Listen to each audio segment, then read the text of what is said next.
dyan? Ito.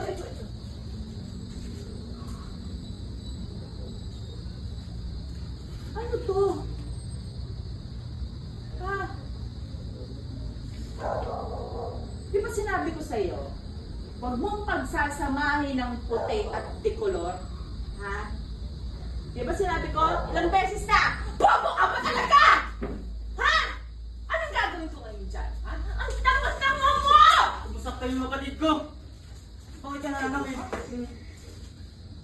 Bakit ako nananakit?